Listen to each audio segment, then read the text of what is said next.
as you're doing your advising or you're engaging with your students, we want to ask illuminator questions, not diminisher questions. So things like, what crossroads are you at right now? Or if fear wasn't a factor, what would you pursue?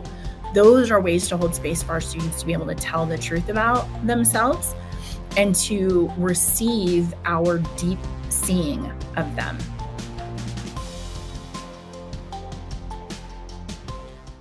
Hello, everybody. I'm Rachel Phillips-Beck, Senior VP for Student Success at Ferris Resources. You've joined us for another episode of Cap and Gown. Thank you all for spending time with us to talk about things that are going on in higher education. Let's see, I'm solo today. Matt is on his way to Seattle, his old stomping ground. So he is fully prepared for that city to be very friendly since they won the Super Bowl, which we know how that can change a town. So he's looking forward to that.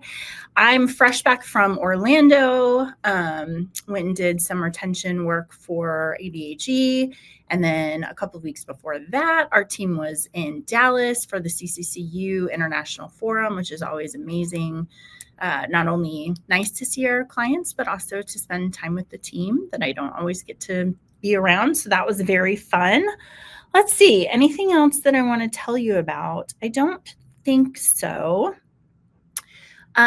I'm excited because today we are going to be diving into our book of the year, which is How to Know a Person. So we're going to talk a little bit about the difference between being a diminisher and an illuminator, which I bet you can guess which kind of person I prefer. I get to talk today about our book. For those of you who don't remember, we are doing David Brooks' book, How to Know a Person.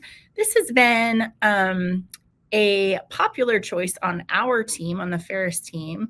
We always talk about the books that we're going to do over the year. And then this is one that I think everybody on our team has gotten and is ahead of me in, which is really nice because we can have good conversations about it. But this idea of how do we see each other deeply and really maintain presence with those that we're working with instead of just kind of going through your day and not paying attention. So we actually today are going to talk about being a diminisher.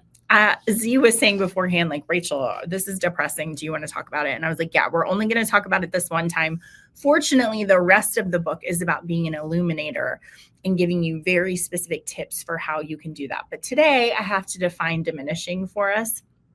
And there's a couple of traits that come into play as you're thinking about people you know that are diminishers, or I would say all of us at some point can really wrestle with this, right? All of us at some point have been too busy or too overwhelmed or stressed or burnout, and we are not cultivating attention to the people that we're with. So I want to talk about some of those things. And like I said, the rest of the time when we talk about this book, we're going to be talking about how to cultivate being an illuminator, which is somebody who sees people very, very deeply that they're present with. So when we talk about diminisher tendencies, these are all habits or ways of thinking about other people that diminish our ability to connect authentically with our students, with our coworkers, with our colleagues. These are all ways that we kind of get our brain off track when we're trying to think about how we pay attention to what other people are bringing to the table. So one of the very first things that you can do that will make you a diminisher, and again, I don't think most of us are like this all the time, but I do want you to be listening for like, oh, that's one that when I'm feeling stressed and overwhelmed and hurried and I don't have the time to give attention what I need to, this is really where that's coming from. Okay, so you might take some notes about yourself as I go through these. All right, the very first one is sizing people up. So this is quickly judging based on surface cues, things like a student's major or GPA or how they present themselves in their first meeting. So you guys know I'm always talking about with our leading indicators. These are things that are true about our students that we can know before they ever come to campus. But we have to be really, really careful because they don't tell us the whole story. They only tell us one little piece of that. And we actually split those leading indicators into situational and then individual. So a situational thing actually might be something like their family background or their extracurricular activities or their external commitments. Whereas their individual characteristics are things like aptitudes, skills and abilities, openness to change. So we want to think about this sizing people up. We can very quickly be like, oh, I know about you because I know something about you. You're first generation. Obviously, you're going to need this kind of information. The problem with this is that it doesn't give us the ability to provide holistic support because we've already done a shortcut measure and we are not being curious and digging into what's actually going on with that student. You remember, you guys, that we also did this book, Seek and How Curiosity Can Transform Your Life and Change the World. This is another one that talks about showing up to your engagements with people without this sort of preconceived idea of who they are based on some little things that you know. I've sized you up and I know all about you. You want to come in with some curiosity and some openness around that. Remember, a lot of these things are also coming out of danger brain, right? So when we're tired or we're overwhelmed or we're not sure what we're doing, our brain can kind of switch into this place where we're not looking for connection. We're actually not looking to know each other deeply. We are just trying to use shortcuts to get through our day because there are so many things for us to do. Obviously, that is not a way to make your students feel seen and cared for on your campus. That's a way to communicate to them, I'm busy and I don't have time for what's going on with you. So, okay, first one, sizing people up. I know about you because you are whatever. You come from this state because you have this GPA. I already know all about you. That makes you a diminisher. It means you are not listening deeply for what is true about that student. The next one is egotism, which is when our self-centeredness blocks our curiosity about others. So you guys, when I think about this, I always think about middle school. You know how everyone in middle school is so concerned with themselves? Like, what do other people think about me? And am I showing up in the right way? And do I have the right shoes? And am I saying the right thing? And whatever. And the truth is, everybody is only thinking about themselves, which means they are not looking at each other, right? They're not really, they're so caught up in what's going on in their brain that there's not space for them to be open and curious about what's happening with others. So this idea of being too focused on your own expertise or agenda can mean that you actually miss what is really, really happening with people. So I think about this. You guys know I'm always talking about this expert role, which is one way that we can honor our students and our colleagues by not being so self-centered that shows up in a meeting or, coffee with somebody and is like, I have an agenda and I'm going to run it. But actually that you show up and you say, I have a lot of expertise about the rhythm of the academic year and about resources that can help you in your higher education journey.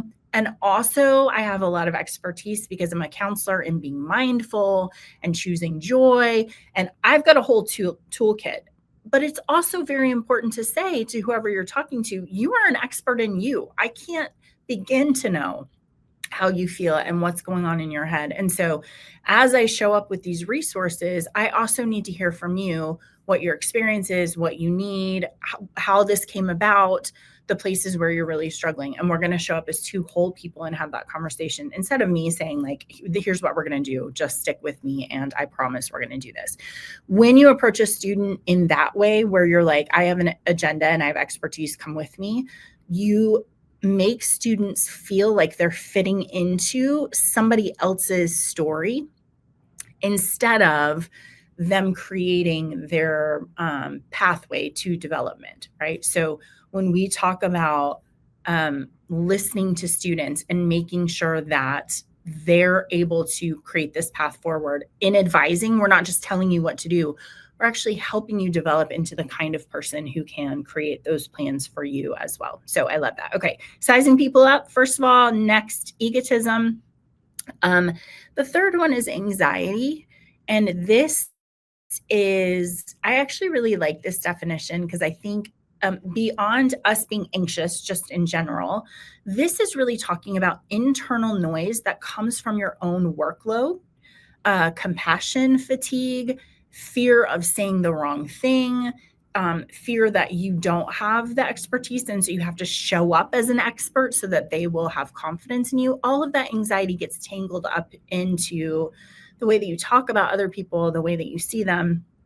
And you can rush through something because you're feeling all of that noise and all of that workload, and you can miss things that are really, really important. So you think about like a Res Life staff member who has all of these crises going on, and so they're just rushing through check-in and not actually looking at the student in front of them and being like, hey, is everything okay? What's going on with you? I want to assess and I want to see you deeply. I want to really understand what's happening with you. So in my family, we call this manager mode. When I'm in manager mode, I really am not present at all.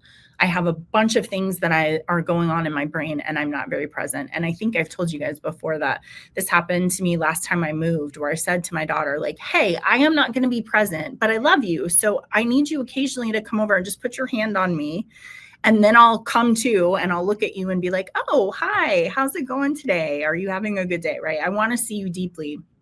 But when I have this internal noise going on, I am straight in manager mode, and I'm not doing a good job of paying attention to people that I love and seeing them really deeply. So remember, coming out of slow productivity, that we want to do slow and excellent work.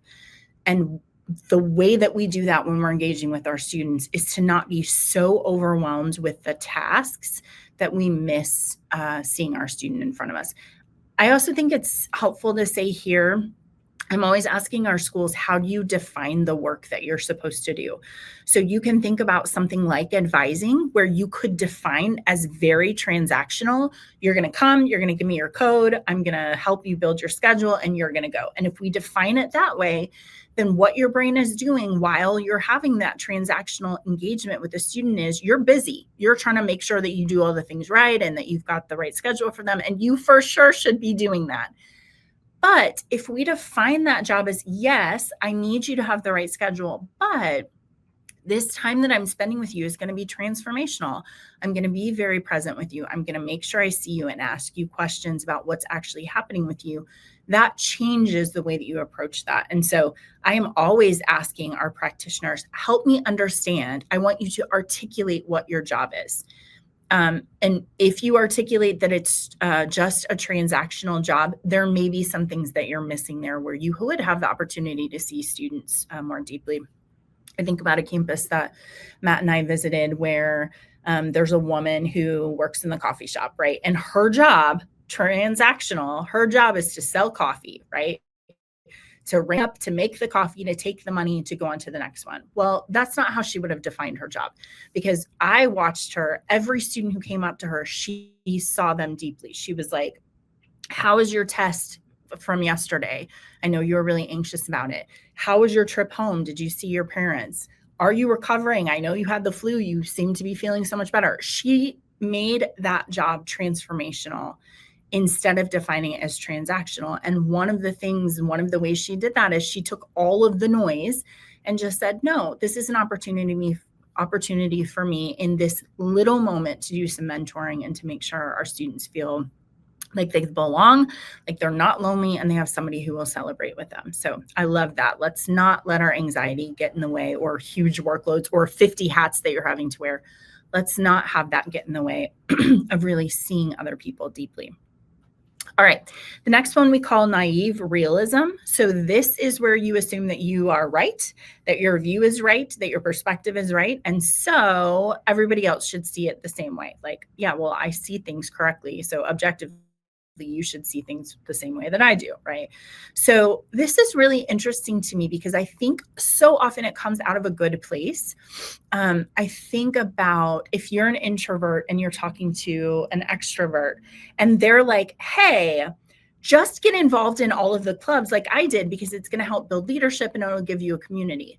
Well, if that's an extrovert saying that to an introvert, I'm like, I have no interest in that. So I don't know why you're saying that's a good idea. You actually haven't taken any minute to think about or ask me about what I actually would enjoy or like. So I think that can be a really big problem, just feeling like your perspective is the only perspective that lives there. I have two examples for you. The first one, you guys have heard me talk before about my freshman experience during Welcome Week, which was 100% created by somebody not like me. And they had this sort of naive realism, which is like everybody is going to want to walk into a huge party in Moody Coliseum where all of the upperclassmen have signs and they're yelling and there's loud music. And then you have to find your U100 group and everyone's sharing. Okay, that is my biggest nightmare. It was terrifying. It was overwhelming. And I was like, what is happening? Never mind. I'm going to go home. Right. That's such a great example of somebody being like, everyone's going to love that because doesn't that sound like fun? And I'm like, no, that's awful. I would rather die. You kind of compare that to, at the same time, our IT department, all of the students who were information science or IT or programming, all of those students, their faculty were like, they're never going to want to walk into this huge party that's going on. So we are going to have our own orientation where we're going to sit around and play video games together. We don't have to talk to each other. It's not going to be loud. We're going to be doing things that we already want to do. And that's tailored to our students because we see them deeply and we understand that's not going to be attractive to them, right? So I love that idea of just saying, wow, somebody who's sitting in a different place is going to think about this really differently. And the only way to engage with that is to ask people, what do you think about this? It's why we do things like have, what do you call those when you have a bunch of people and you ask them something groups? I can't remember what it's called. What is that called, Z? What am I thinking? Focus groups. Focus groups. It's why we have focus groups, because we have a bunch of people sitting around being like, here's my perspective. Here's my perspective. Okay, one more example for you. Years ago when I went to jury duty, I got there really, really early and I sat in the very back row because that is my preference. That's where I want to sit. I don't want to be in the front. And right when jury duty was about to start, another woman came in. The room was packed and there was a seat next to me and she came back to sit with me. She sat down right next to me and she said, well, I guess this seat is what happens when you get here late. You got to sit in the back row. And I was like, I got here early so I could sit in the back row, right? Two totally different perspectives. She's like, this is terrible. I have to sit back here. And I'm like, I went to great lengths to make sure I was sitting back here. So just make sure that you are present and thinking about other people's realities. That's a way to be an illuminator instead of a diminisher. Okay, stick with me. Have a couple more. So one is lesser mind problems, which I find this one so fascinating. This is the idea that because we are privy to our entire inner complex conversation that's happening in our brain, we think we are the most complicated person on the planet. We have all these nuances and intricacies, and we're really thinking through, all of these different pieces because we hear all of that going on. Whereas what we know about another person is just what they say or what they make transparent, right? So we don't have all of that chatter that's happening in their brains, which means that we can underestimate that those things are actually happening. We are so aware of what's going on with us. We can just kind of think, well, there's nothing happening there. They're not complex. They don't have a story to tell, which obviously can lead to some really shallow interventions that don't actually address the root needs of our students. So here's a really interesting perspective on this. When I was advising, one time I had a superstar student who was Hispanic come and he was like, I need to talk to you. I have a full ride to go get my PhD in psychology. And I just need to decide whether or not that's what I want to do. So he's doing a great job. He loves the community. He has a free ride to go get his PhD. And I was like, I don't even understand what the question is. Like, what are we talking about? What's the holdup? Which is so helpful because he then can unpack all the complexities of that. The fact that he's a first generation student, that his parents don't really understand why you would keep going to school when you could now get a job using your college degree. Like, why do we have to keep doing more education? What is a PhD? Like, being a doctor, how does that help you at all? So laying out all of these complexities about how he's thinking about this problem. If I showed up and I was like, obviously, it's not very complicated, you should go do this thing, I would have missed this whole incredible story and tapestry of things that were going on in his head that he was balancing and measuring and weighing to make good decisions. So just remember, you hear the complexity in your head, you don't hear it in other people's, and that means you have to be present and ask to really understand what they're struggling with and wrestling with. and trying to balance.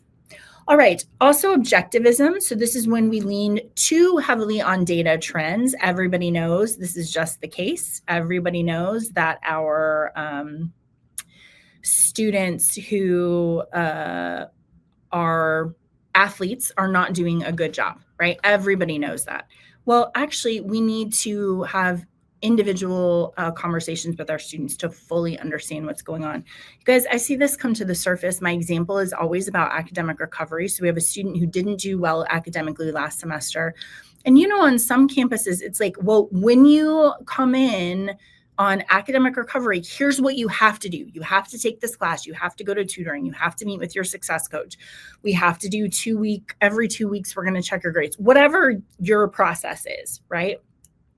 Well, the hardship of that is if we're not listening to our students, if we're being diminishers instead of illuminators on their experience and their story, we've made some really big assumptions about why their academics were struggling and not taking into account what actually happened with them. So if we have a student and you say, help me understand what happened last semester, and they're like, my sister was really sick. I was overwhelmed. I was distracted. I didn't do a good job. She's doing much better now, but it's just, I couldn't focus on my academics.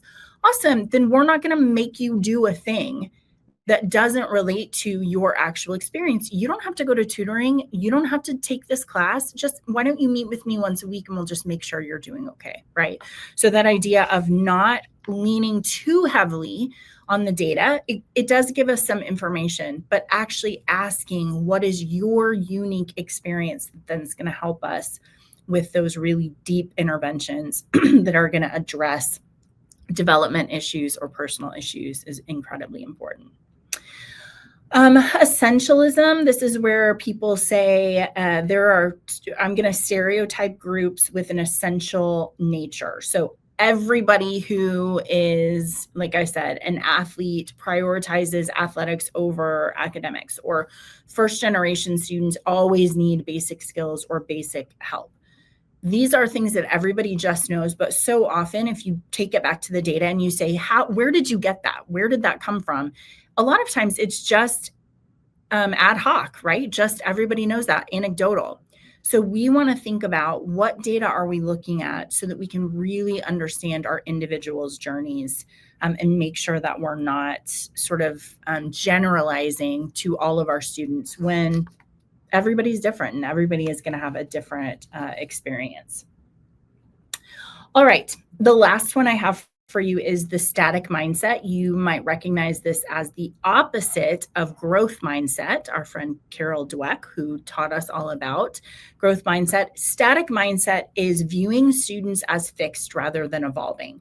So when we have freshmen who come in who are academically underprepared, who didn't do well their first semester, who are having a hard time making friends or joining community or switching over into connection brain, we can say, well, this is who they are, and they're just never going to get better at this. They're not going to be able to be successful in the academics in college, and they're never going to have a community around people because they're just not good at that. Or we can do what student development does really well, which is say, those are places where we are going to grow and we're going to practice. And by the end of this 4 years, my expectation would be that you will have grown quite a bit into a different person as you practice and try on new skills. Static mindset says you are who you are, and there is no good reason to do mentoring or to have hope that things are going to change because there's nothing to be done. You just are who you are, which isn't that depressing? I would hope that anybody who sort of analyzes that idea would be like, that's a terrible idea. Let's not stick with it. But I think, like I said before, sometimes when you're in stress and you're feeling very overwhelmed, that might be a place where you fall into, it's always going to be like this. There's no way that this person's going to grow or learn or change. So the conclusion of this chapter on diminishers, just how we have these barriers to showing up in a way that we can fully see our students, says you can be loved by a person and yet not be known by them, which I think is so important. I think about this idea of we all have students that we're rooting for and that we really want to support and that we're, in the journey with. But the truth is that if we are not open and curious to what's going on with them, we actually could miss the most important things about those students. Even though we have unconditional positive regard for them, we want good things. Think about a couple of years ago, I was talking to a dean of students, and he said in orientation the first semester for his freshmen, he says, if anything is going on with you, if you need someone to talk to, if you need a friend or you're feeling overwhelmed, come and talk to me. I want to be a resource for you. So a couple of weeks went by, a couple of months into the spring semester, this young man comes and knocks on his door and says, hey, you said in orientation if I needed someone to talk to, that I could talk to you. Are you free? And he was like, absolutely, come in, tell me what's happening with you. And they had this whole conversation about his first year and how was he making friends and how was he finding academics and all of that. And then the dean of students said to him, tell me what's weighing on you today. And the student said, well, my dad just died yesterday. He died yesterday. And the dean of students was like, we have been sitting here together for 30 minutes talking about all of these different things.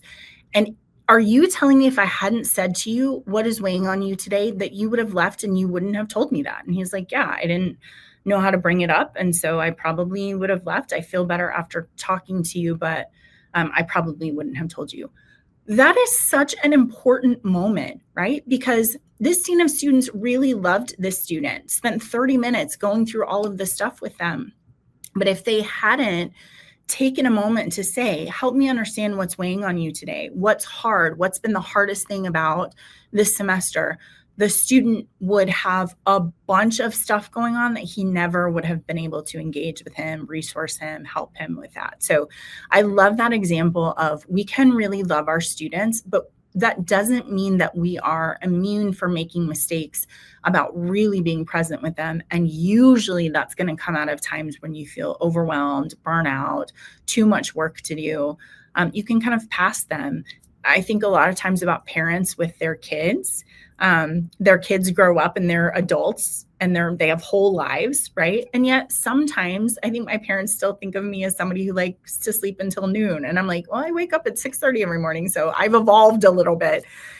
You can really love me, but you cannot, that doesn't necessarily mean you know me or that you understand me either. So that idea of how do we make sure that we are really present with our students, and we want to become illuminators. We don't want to be people who don't have enough time to listen to other stories, but actually that we are really present and seeing them. We want to see our students in their fullness. And one thing that I appreciate about this book is that it talks about this in terms of a competency. It's not something that comes naturally to a lot of people. It's some people that's innate, but it is a set of skills that we can practice, that we can invest in, and we can just continue to get better. This idea of being an illuminator or seeing others deeply is really a craft that aligns with this idea of holistic development and belonging and mattering. It's a way that we can help others feel connected to their community and to the work that they do. And we have to practice it. Not everybody is that great at it. I was just doing a session for someone and they're like, how do we help our faculty with this skill? Well, first of all, we talk about it like a skill. Not everybody's going to come to it and it works for them naturally. There are things that we can do and things that we can become aware of that are going to help us develop this skill. So this idea of being an illuminator is the opposite of everything we talked about. Being an illuminator means that you are curious about other people, you ask open questions, and you give them space to be able to respond in the way that you want to or they want to, that you're able to really listen without judgment, that you're listening to understand, not to solve the problem or be like, oh yeah, I know all about that, or look like an expert. You actually are listening so that they can lay out what's important to them. And then also, I think it's so important to model for our students that other people are complex, that it's very rare that someone would say a thing and you'd be like, got it, I know exactly what you mean. Oftentimes we have to dig into that and say, help me understand why that's important. What are you trying to solve? What are the feelings associated with that? What are the hardships? What are the challenges that we're facing? all of those things are going to help us be illuminators and more fully understand what's going on with our students. So you guys know I love a good action item. I have practical tips for you today instead of action items, though. Think about, as you're doing your advising or you're engaging with your students, we want to ask illuminator questions, not diminisher questions. So things like, what crossroads are you at right now? Or if fear wasn't a factor, what would you pursue? Those are ways to hold space for our students to be able to tell the truth about themselves and to receive our deep seeing of them. You think about this idea of how you quiet your own anxiety. So before you go into a situation that may short circuit your ability to see someone else because you're overwhelmed and you've got too many things going on, or you're not sure you know the answer. We have to be able to quiet our own anxieties before we connect with our students. So I was just talking to a woman. She has this really beautiful practice. She's actually in the Title IX office, and she has a deck of cards that have like wisdom, wise sayings, and other sort of, I think some of it's scripture, but mindfulness things. And before a student comes in to talk about Title IX, she has them draw a card, and then they just spend the first couple of minutes talking through, what does that wisdom mean and how does it apply for you? And then the next time the student comes to see her, she asks again about it. Hey, we were talking about this wisdom. How did you see that this week? It's such a nice way to start off with, this is not going to be a hurried space. This is not going to be a space where my agenda is pushing everything. Actually, this is a space where I want for us to be open, connected to each other, and I'm going to see you deeply in this scenario that we're walking through.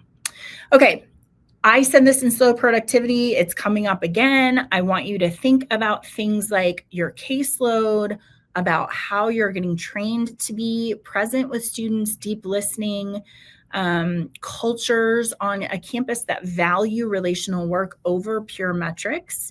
So I love data and I love telling the story of success, but we also have to incentivize hanging around with people, just being slow with them and seeing what comes out of that process. And so challenging some of those things. We know that in student success, this idea of being an illuminator is just not optional. That's not an extra thing in the job. It's actually at the very heart of what we want to do with students. And when students experience being seen fully and they watch you modeling that process of putting your phone away when you talk to them, or walking across campus and looking around to see who's there, or holding space for them to be able to talk about what's going on with them, that develops them into people who are able to then do that because you've modeled those things. And also it helps them on their journey as well. So the question of how we illuminate students, we're going to continue to ask for this year. I think we have lots of opportunities for that. But I also want to challenge you guys to have that list of things that make you not as able to see your students fully.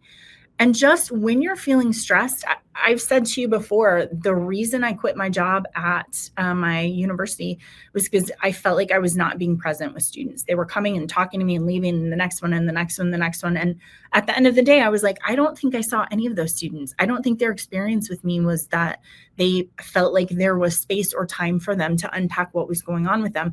I had an agenda and I just had to get through it because I had so many students. And so thinking about times and places where you're stressed, where you're overwhelmed, or you feel anxious, and how can we practice this craft of showing up and really trying to understand what's going on in the complexity of our students with their history and their family and their current experiences is such a valuable gift for us to give them, both to model and so that they can experience it. So let's not be diminishers. Let's be illuminators. Like I said, I think most of you spend your life as illuminators. We're going to talk about all of those individual things that you can cultivate to be a better illuminator.